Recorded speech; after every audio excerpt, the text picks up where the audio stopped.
Boa noite a todos, paz e graça, amém? Amém. Muito bom, né? Domingo à noite, horário de verão, a gente poder estar na casa de Deus para louvar a Deus, né? Josué capítulo 1.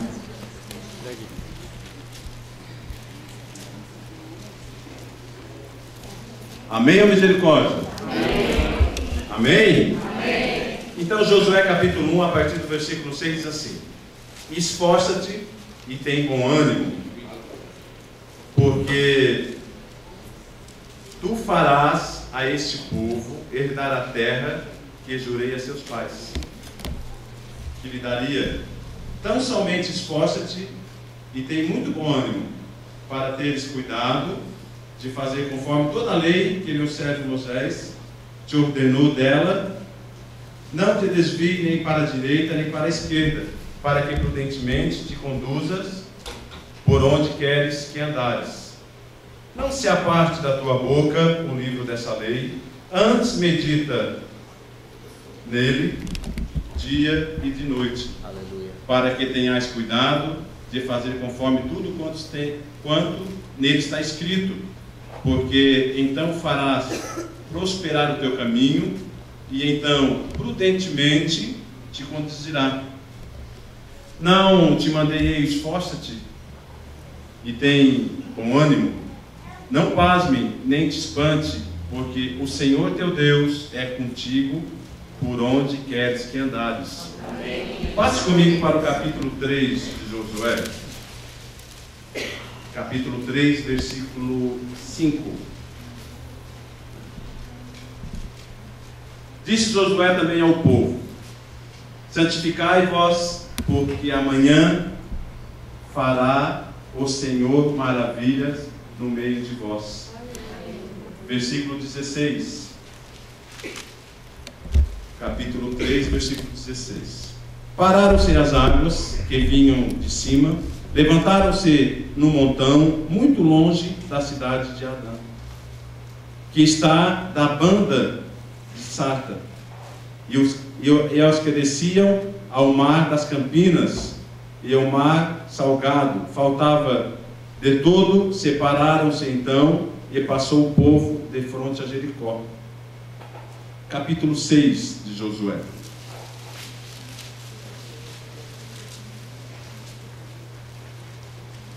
Capítulo 6, versículo 6. Então chamou Josué, filho de Naum, e o sacerdote, e disse-lhe: levai a arca do concerto, e 7 sacerdotes leve 7 buzinas de chifre de carneiro diante da arca do Senhor. E disse ao povo: passai e rodeai a cidade. A quem estiver armado, passe adiante da arca do Senhor. E assim foi como Josué dissera ao povo, que os 7 sacerdotes, levando as 7 buzinas de chifre de carneiro diante do Senhor, e passaram e tocaram as buzinas, e a arca do concerto do Senhor os seguia. Versículo 14. E assim rodearam outras vezes a cidade. No segundo dia tornaram para o arraial, e assim fizeram 6 dias. E sucedeu que no 7º dia madrugaram ao subir da alva, e da mesma maneira rodearam a cidade 7 vezes naquele dia somente. Rodearam a cidade 7 vezes. Somente até aqui, pode sentar. Nós vimos aqui uma história onde Josué era um sujeito novo, porque o seu companheiro, que era mais velho, tinha morrido. E Deus tinha falado para Josué que Josué é que ia entrar na terra prometida, que Deus tinha prometido para esse povo. E Josué, então, no primeiro capítulo aqui de Josué, Deus já começa a falar para ele. O que me chama a atenção é que Deus repete umas 5 vezes, mais ou menos, para ele se esforçar e ter bom ânimo. Isso quer dizer: olha, Josué, não desanima, porque tu vai passar por muitas coisas. E Deus falou: Josué, tem bom ânimo, não fique desanimado, Josué. Eu vou estar contigo, onde tu fores eu vou estar contigo, Josué. E daí ali então, Deus começa a fazer uma promessa para a vida de Josué, falando para Josué então que eles iam herdar uma terra, uma cidade que já estava totalmente construída, muradas, já tinha habitantes nessa cidade. Essa cidade já tinha dono dessa cidade. Mas Deus tinha prometido para Josué que esse povo que estava morando em barracas, na Campinas, esse povo ia herdar uma cidade. E eu posso ver nessas 3 leituras que a gente leu que existe muitas dificuldades para esse povo que estava com Josué. A primeira dificuldade que eu posso ver é que esse povo estava morando em barracas. Quando nós fizemos um retiro de carnaval, nós já notamos, é verdade? Acordamos de manhã todo quebrado, porque o colchão não é o mesmo que a gente tem na nossa casa, 2 por 2, não é verdade? De mola, que mexe num lado e não mexe no outro. O teto da barraca já é baixo, temos que entrar já deitado. Mas esse povo estava lá e não estava reclamando da situação, porque ele estava esperando. Deus tinha falado para Josué que eles iam dar uma terra prometida, uma cidade construída. E uma outra dificuldade que nós, como crentes, homens e mulheres de Deus, muitas vezes nós não aguentamos esperar o tempo de Deus fazer um milagre na nossa vida. Mas Deus tinha prometido para Josué, no capítulo 3, Josué santifica esse povo, manda esse povo fazer santidade e obedecer a minha palavra, porque amanhã de manhã eu vou começar a fazer sinais e maravilhas no meio desse povo.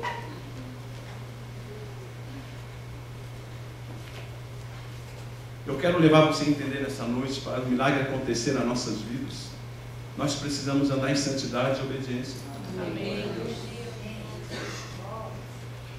E esse povo estava lá dormindo nas suas barracas, e Josué reuniu todo esse povo de manhã e disse: olha, vamos orar nessa manhã, vamos jejuar nessa manhã, vamos praticar aqui um jejum, uma santidade, porque Deus prometeu que a partir de amanhã Ele vai fazer grandes coisas nas nossas vidas. Primeiramente, quem sabe Ele vai começar a libertar algum dos nossos meios. Quem sabe pessoas que estão aqui, que precisam de libertação. Josué não conhecia todo mundo que estava ali, porque existia mais de 3.000 pessoas junto a ele. E Josué então falou: olha, vamos fazer uma manhã, um dia de santificação nas nossas vidas, vamos orar, não vamos tomar café da manhã, vamos ficar em jejum, e vamos começar a obedecer a palavra de Deus, porque Deus prometeu que vai fazer grandes coisas no nosso meio. E aquele povo começou a obedecer aquilo que Deus falava ao coração de Josué. E Josué transmitia aquilo que Deus falava ao coração dele para o povo. E eu posso ver uma outra dificuldade, quando esse povo estava lá esperando para chegar até essa cidade prometida, porque o alvo desse povo era chegar a essa cidade chamada Jericó. E qual será o nosso alvo nessa noite como homens e mulheres de Deus? O nosso alvo é vir aqui, louvar a Deus, erguer a nossa mão para o céu, não é verdade? Voltar, quem sabe, para a nossa casa com a mesma depressão que nós entramos aqui, com a mesma angústia? É lógico que não. Eu e você, nós temos um objetivo na nossa vida. O pastor Cal falou aqui. O nosso objetivo é de morar no céu. Porque isso aqui tudo um dia vai passar nas nossas vidas. Mas aquele povo tinha algo muito importante que eles carregavam junto a eles. Diz ali no começo dessa história de Josué que eles tinham um móvel que eles carregavam, que era feito com madeira de acácia naquela época, um móvel chamado a Arca da Aliança. A Arca da Aliança simbolizava a presença de Deus no meio do povo. E tinha 7 sacerdotes que carregavam então essa arca. Os sacerdotes eram os homens que ficavam mais perto de Josué em oração, em santidade, em obediência. E o povo tinha que ficar alguns quilômetros longe dessa arca, porque ali estava a presença de Deus. Nesse móvel, nessa arca da aliança. Mas hoje eu e você não precisamos nem dormir em barraca, não é verdade? Porque nós temos a nossa casa. Hoje nós temos o nosso conforto. E eu e você hoje também não necessitamos mais de estar carregando algum móvel, carregando qualquer outra coisa. Como que aquilo ali simbolizasse a presença de uma figura de santidade na nossa vida. Porque Jesus Cristo, ele não está mais preso numa cruz, não é verdade? Amém. Ele morreu e ressuscitou, ele venceu a morte. Glória a Deus. Por isso que nós não carregamos mais ele numa cruz. Por isso que nós não fizemos mais tal coisa. Porque nós cremos que o nosso Jesus, ele pode todas as coisas. Ele morreu, foi pregado numa cruz, mas ele venceu a morte. Amém. E Josué, aqui no livro de Josué, ele faz o papel de libertador de um povo. Ele faz o papel de Jesus no Antigo Testamento. Mas hoje nós não precisamos mais de um homem chamado Josué.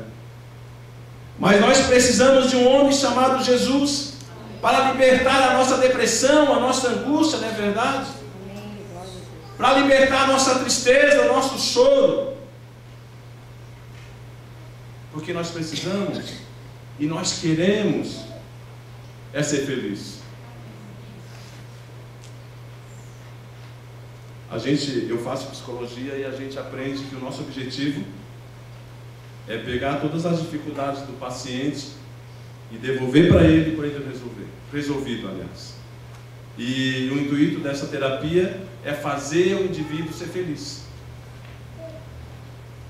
E Jesus, ele tem tudo isso na mão dele e pode fazer eu e você feliz. Amém. Esse é o nosso objetivo de andar com Jesus, ser feliz com ele. E no capítulo 3 de Josué,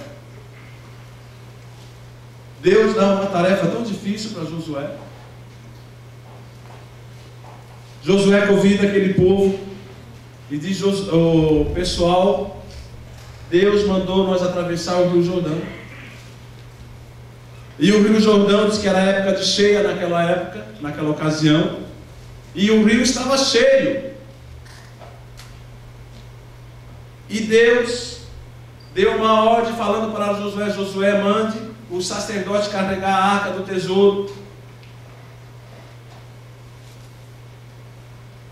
E aqui eu vejo mais uma dificuldade para o povo de Josué. A fé, não é verdade? Para ver se realmente o rio ia abrir ou não ia.